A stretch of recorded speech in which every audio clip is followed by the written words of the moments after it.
Queridos acadêmicos do 7º período, paz e bem, saudações a todos. Espero que todos estejam bem, aproveitando esses momentos aí de distanciamento social para os estudos de direito. Pessoal, hoje nós vamos falar sobre um tema muito importante. Hoje nós vamos falar sobre contestação na prática. A estrutura de uma contestação, como deve ser redigida, elaborada, uma contestação bem próximo daquilo que é o ideal, considerando todos os aspectos normativos, considerando as exigências da prática jurídica. A nossa base referencial normativa, artigo 335 do Código de Processo Civil, 335 e seguintes. Eu diria que é muito mais fácil elaborar uma contestação, redigir uma contestação, do que uma petição inicial. Isso porque a petição inicial, ela demanda uma construção, uma pesquisa. Você precisa ter essa astúcia, essa iniciativa de buscar o melhor caminho, a melhor alternativa. Você constrói a petição. No caso da contestação, ela já é mais previsível, ela já é mais direcionada, considerando os argumentos que foram apresentados pelo autor na petição inicial.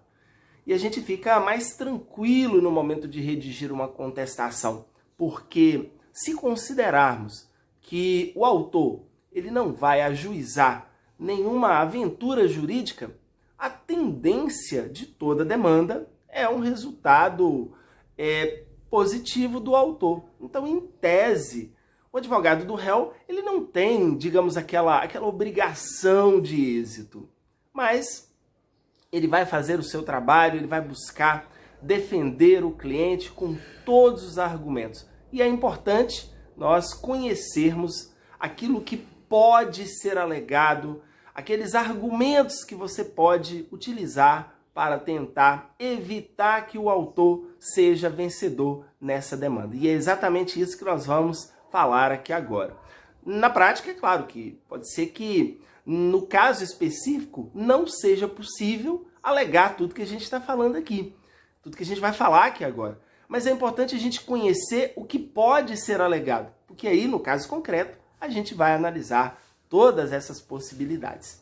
Bem, a contestação, basicamente, ela é construída a partir de 3 pilares, a partir de 3 possibilidades. Você sempre vai analisar a possibilidade de alegar uma defesa processual. Você vai analisar também, ou melhor, aí não é só uma questão de análise, é obrigatoriedade. Você sempre vai também arguir a sua defesa de mérito, apresentar a defesa de mérito e vai analisar a possibilidade de uma reconvenção. A defesa processual, tendo como base o 337, as preliminares processuais. A defesa de mérito, tendo como parâmetro 336 e 341. E a reconvenção 343, quando o réu ele puder manifestar pretensão própria contra o autor, quando ele tiver pedidos a apresentar também contra o autor. O primeiro passo da nossa contestação é o encaminhamento. E, diferentemente da petição inicial, esse encaminhamento ele já vai ser específico. Então, ele já vai ser para a primeira, segunda, terceira vara civil. Quando você vai ajuizar a inicial, vai ter a distribuição. Isso não acontece com a contestação. Então, ela já vai ser direcionada ao juízo onde tramita a ação. Então, você já vai especificar qual é a vara. Aí depois você menciona o número dos autos, apenas para fins de identificação. Na sequência, você passa para a parte de qualificação, que na verdade é um momento onde você vai fazer a referência às partes apenas. Você não precisa qualificar totalmente as partes na sua contestação. As partes já estão qualificadas, é requisito da petição inicial. Então você vai apenas fazer referência às partes. José da Silva, já devidamente qualificado nos autos da ação tal, proposta por fulano de tal, também qualificado nos autos.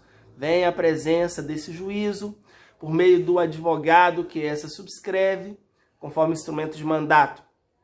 Aí você vai colocar, ou ele está em anexo, ou então você já juntou esse mandato antes, quando da habilitação nos autos. Aí você vai verificar a viabilidade de mencionar que o documento está anexado ou que ele já se encontra nos autos, ok? Aí você continua essa parte aí de referência à qualificação, essa primeira parte da petição, dizendo, por meio do advogado que essa subscreve, apresentar contestação pelas razões de fato e direito a seguir expostas. Então você não precisa qualificar todo mundo, precisa mencionar que a representação está ocorrendo aí por meio do advogado e também quanto à questão da procuração. Agora, na prática, se eventualmente a qualificação do réu feita pelo autor na petição inicial tiver alguma incorreção, é importante que você faça a qualificação correta no momento da sua contestação. Aí sim você vai fazer referência àquele requisito de qualificação, ok? Agora nós vamos passar para a parte de conteúdo, propriamente dito, da nossa contestação. E basicamente nós vamos trabalhar aí na perspectiva da possibilidade de 8 tópicos na nossa contestação.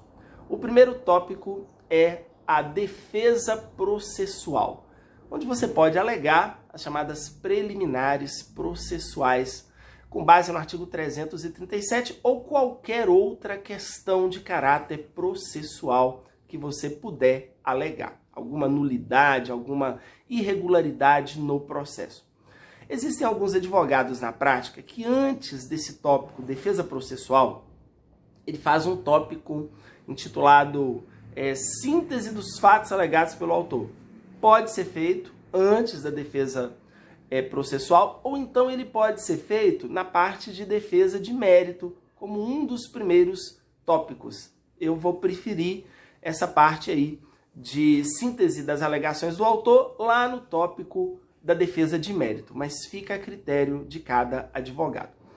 Então, o que você vai alegar na defesa processual? Gente, o artigo 337, ele traz para a gente 18 argumentos que podem ser alegados como preliminar processual. Inexistência ou nulidade de citação, incompetência absoluta, incompetência relativa ao terceiro. Quarto, incorreção do valor da causa apresentado pelo autor na petição inicial. Quinto, inépcia da petição inicial, que acontece naquelas hipóteses do artigo 330, parágrafo 1º. Perempção, o sexto argumento. Litispendência, sétimo. Oitavo, coisa julgada. Nono, conexão. Décimo, incapacidade da parte. 11º, defeito de representação. 12º, falta de autorização. 13º, convenção de arbitragem. 14º, ausência de legitimidade de parte. 15º, ausência de interesse processual. 16º, falta de caução. 17º, falta de alguma outra prestação que a lei exigir do autor para o ajuizamento dessa ação. E 18º, indevida concessão da gratuidade de justiça. Então são 18 argumentos e aí você vai analisar a viabilidade de arguir cada um deles. Se isso acontecer, coloca em tópicos próprios. Então, se você colocou número 1, defesa processual, você vai colocar 1.1, inépcia inicial, 1.2, incompetência relativa e assim sucessivamente em tópicos para que você tenha condição de uma maneira bem sucinta, bem objetiva, comentar um pouco sobre cada um desses itens que você está arguindo na sua defesa processual. Depois você passa para o segundo momento da sua contestação, que é fundamental, que é a defesa de mérito. Número 2, defesa de mérito. A defesa de mérito, ela tem que reunir toda a tese de defesa, conforme 331, e ela não pode deixar de impugnar cada item alegado pelo autor na petição inicial. 341. É o chamado ônus da impugnação específica. Então você tem que ter bastante cuidado. Agora, a defesa de mérito, ela precisa ser de caráter impugnativo. Eu não posso fazer uma defesa de mérito fazendo uma narrativa das afirmações do réu, da tese do réu, né? Ou descritiva daquilo que o réu colocou. De maneira alguma. Eu preciso fazer toda a estrutura do meu texto de contestação voltada para o caráter impugnativo, com fundamento nas alegações do autor, nas suas teses, na sua versão, na sua descrição da verdade dos fatos, na concepção do réu. Então, vamos à defesa de mérito. O que nós vamos colocar na nossa defesa de mérito? Então, primeiro tópico muito importante na nossa defesa de mérito. Nós vamos colocar um 2.1, síntese das alegações do autor. Mas é uma breve síntese, né? Nós não vamos repetir em 5, 6 páginas aquilo que o autor colocou. 3 parágrafos. Trata-se de ação tal, o réu alega isso e isso e pronto. Então, 2, 3 parágrafos como síntese das alegações do autor. Aí a gente vai analisar a possibilidade de um 2.2, prejudicial de mérito, prescrição, decadência. Tenha todo o cuidado do mundo, jamais faça alegação de prescrição como preliminar processual. Prescrição não é preliminar processual. Prescrição é prejudicial de mérito.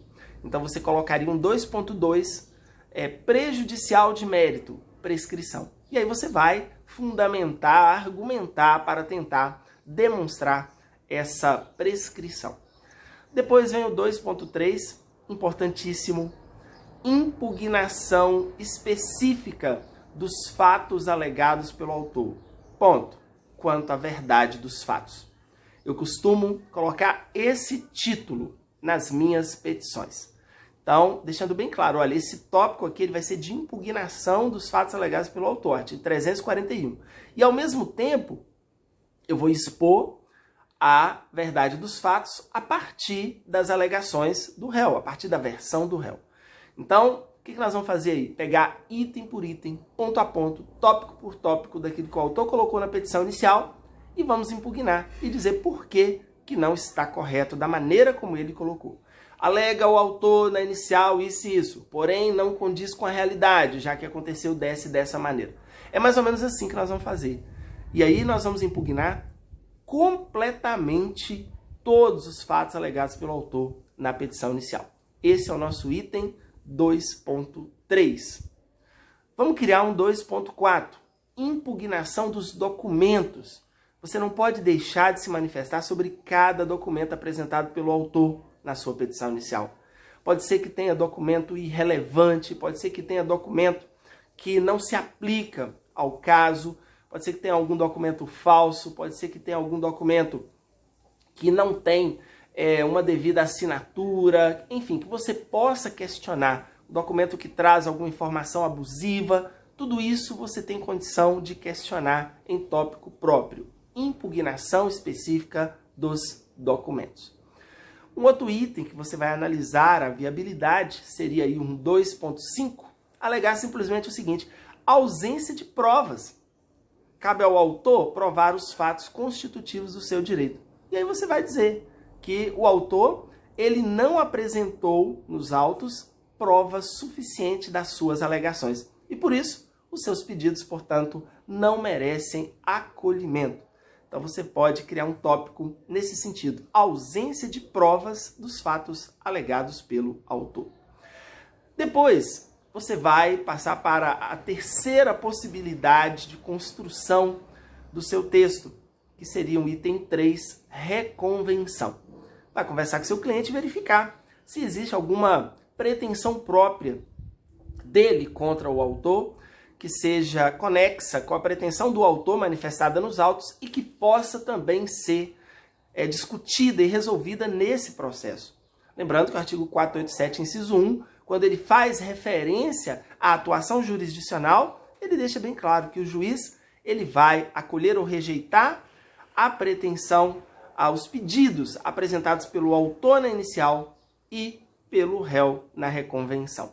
Então, é importante você analisar também a viabilidade de apresentar um pedido reconvencional nessa demanda.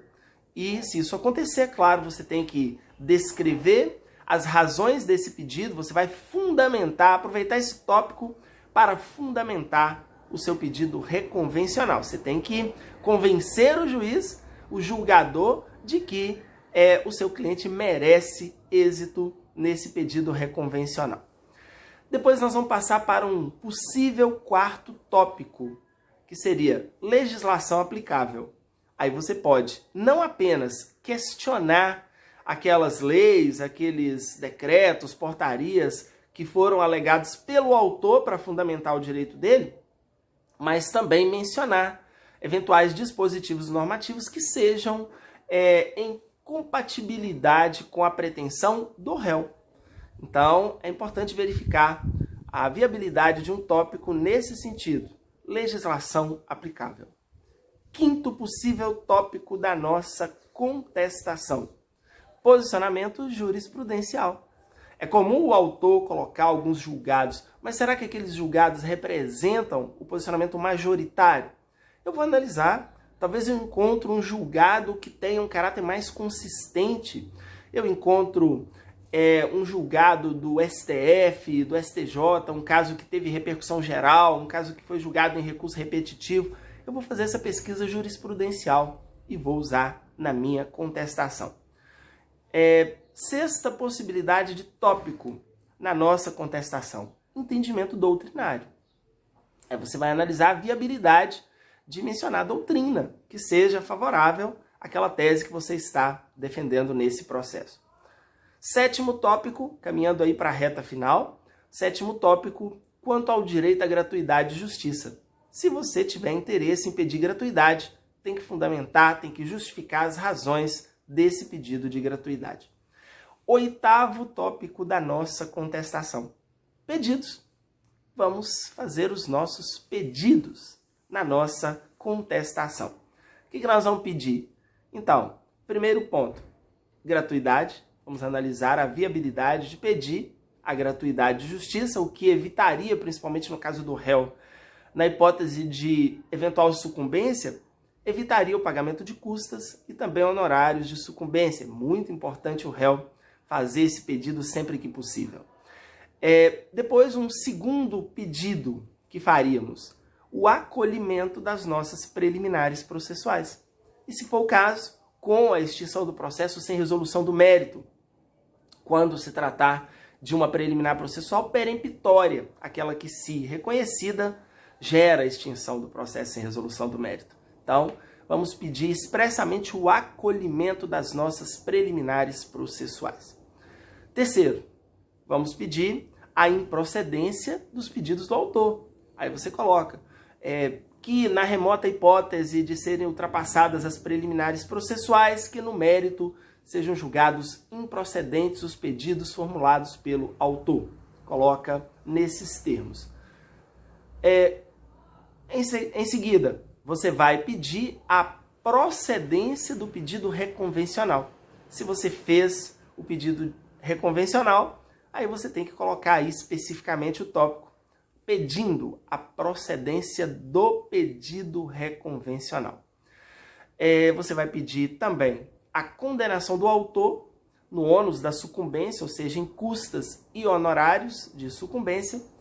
Você vai pugnar pelos meios de prova que pretende produzir nesse processo, e aí toda a atenção do mundo, não cabe ao réu apenas pugnar genericamente pelos meios de prova. Está previsto no Código, artigo 336, o réu, na contestação, ele já tem que especificar as provas.